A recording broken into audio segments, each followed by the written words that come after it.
Dakbayan sa Sugbo na nawagan sa simbahan nga paggawa sa Orasyo Impirata aron mouwan nanot ni sinati kanong grabing El Nino. Miandam na og 5 milyos ka pesos ang City Agriculture Office alang sa pananom nga nadaot sa Huaw.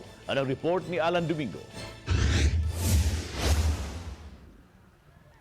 Ingon niini ang kahimtang sa mga pananom sa mga mag-uuma sa Bukirang Barangay sa Dakbayan sa Sugbo.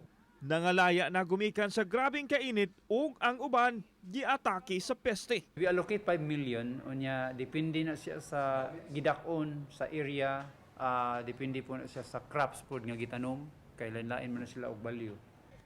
Gikanakdang susihon sa City Agriculture Office kung unsa ka grabe ang epekto sa Huaw sa panginabuhian sa mga mag-uuma. Migahina og 5 milyones ka pesos ang city government pagtubag sa problema sa Huaw.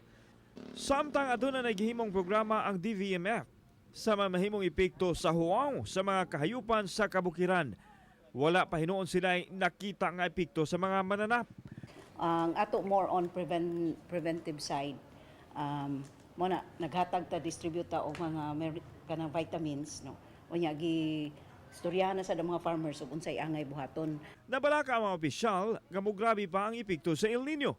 Busa karon pa lang nanawagan na sila og pag-ampo aron mubundak na ang uwan.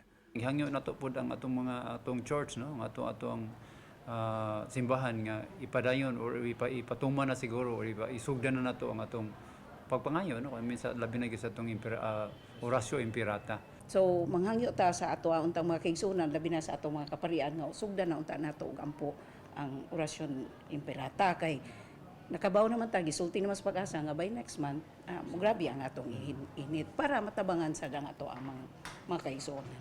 Alan Domingo, Balitang Bisdak.